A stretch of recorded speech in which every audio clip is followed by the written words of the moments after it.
ومن أحسن قولا ممن دعا إلى الله وعمل صالحا وقال إنني من المسلمين. السلام عليكم ورحمة الله وبركاته. الحمد لله وحده والصلاة والسلام على من لا نبي بعده وبعد. সম্মানিত দিনী ভাইরা, সালাফি মিডিয়ার পক্ষ থেকে আপনাদেরকে সবাইকে স্বাগতম। এবং আজকে আমরা একটি নাস্তিক সম্পর্কে আপনাদের মাঝে আলোচনা করব। যেই নাস্তিক, তার নাম হচ্ছে গিয়ে মুবশ্শির নাস্তিক। এই মুবশ্শির নাস্তিক অনেক দিন যাবৎ ইসলামকে নিয়ে কটূক্তি করতেছে, বিভিন্ন ধরনের কথা নিয়ে।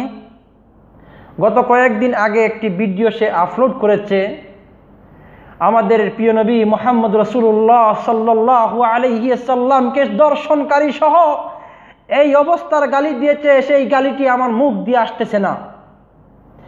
যেই সমস্ত গালি দিয়েছে আমাদের নবী মুহাম্মদ রাসূলুল্লাহ সাল্লাল্লাহু আলাইহি সাল্লামকে, এই গালি আমি কখনো আর আগে শুনি নাই।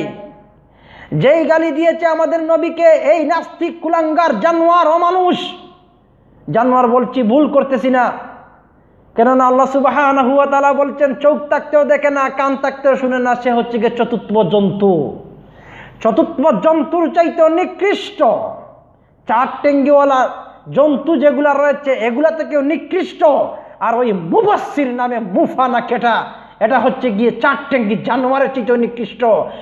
মানুষ তাকে বলা তো দূরের কথা, তাকে জানোয়ার বলা যাবে না, জানোয়ারের চাইতে নিকৃষ্ট।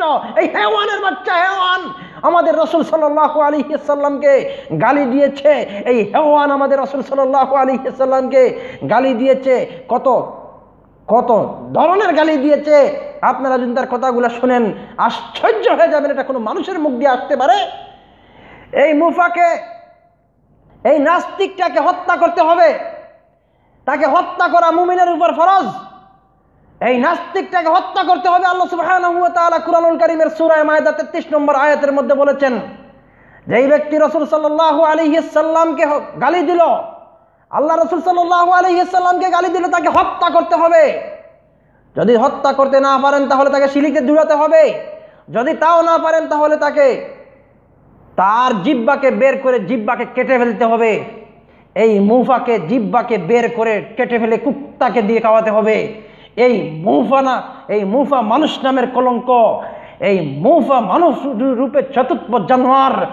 আমরা সালাফি মিডিয়ার পক্ষ থেকে আমরা দাবি জানাচ্ছি, বাংলাদেশ সরকার সহ সমস্ত পৃথিবীর সমস্ত মুসলমানদেরকে, মুসলমানের উদ্দেশ্যে দাবি জানাচ্ছি, আপনার মাঝে যদি সরিষা পরিমাণ যদি ঈমান থাকে তাহলে এই মুফার বিরুদ্ধে রুখে দাঁড়াতে হবে। সরিষা পরিমাণ যদি আপনি মনে করেন আমি মুসলমান, তাহলে এই মুফার বিরুদ্ধে আপনি রুখে দাঁড়াতে হবে। ভুলে যাবেন না আপনি মুসলমান।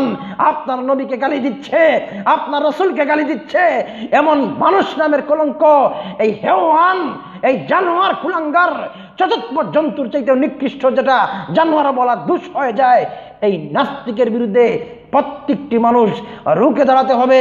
শুধু গাছ এখন আর গড়ে বসলে হবে না, এই নাস্তিকের বিরুদ্ধে রুখে দাঁড়াতে হবে। সে মনে করতেছে আমি তো ইংল্যান্ডের মধ্যে বসে আছি, আমাকে তো আর কেউ পাকড়াও করতে পারবে না। সম্মানিত ইংল্যান্ডের মুসলমান ভাইরা, আপনাদের উদ্দেশ্যে বলতেছি, আপনারা দেখেছি অনেক সময় অনেকটাই করতে পারেন। আমরা অনুরোধ জানাবো আপনাদের কাছে যদি সরিষা পরিমাণ যদি ঈমান থাকে তাহলে ওই নাস্তিকটাকে ইংল্যান্ডের মাটিতে, ওই নাস্তিকটাকে ইংল্যান্ডের মাটিতে আপনারা যেইটা পারেন সেটা করেন। আমরা আপনাদের পিছনে রয়েছি, ভয় করবেন না। রাসূলকে গালি দিয়েছে, এই জন্য আপনারা যদি মুসলমান হন, মুসলমানের যদি একটু সরিষা পরিমাণ ঈমান থাকে তাহলে অবশ্যই তার প্রতিবাদ করতে হবে, অবশ্যই প্রতিবাদ করতে হবে। এবং ওই ব্যক্তিটাকে মানুষ বলবেন না কখনো। ওই ব্যক্তিটা হচ্ছে চতুর্থ জন্তু, চতুর্থ জন্তু নয়, চতুর্থ জন্তুর চাইতেও নিকৃষ্ট। আমাদের রাসূলকে গালি দিচ্ছে, আমাদের রাসূলকে গালি দিচ্ছে এই জানোয়ার, হেওয়ান। এই হেওয়ান আমাদের রাসূলকে গালি দিয়েছে, রাসূলকে দর্শনকারী বলেছে, বিভিন্ন কথা বলেছে। এই সমস্ত শব্দ আমাদের মুখ দিয়ে আসতেছে না। সম্মানিত দিনী ভাইরা, প্রত্যেকে রুখে দাঁড়ান, প্রত্যেকেই এই জাহিলের বিরুদ্ধে প্রতিবাদ করেন, এই জাহিলের বিরুদ্ধে প্রতিবাদ করেন। এই জাহিলকে হত্যা করতে হবে, এই জাহিলকে হত্যা করতে হবে। এটাই হচ্ছে কি আমাদের কর্তব্য। এখন আমরা এটাই আমাদের লক্ষ্য এবং উদ্দেশ্য। আল্লাহ যেন সবাইকে ভালো রাখে।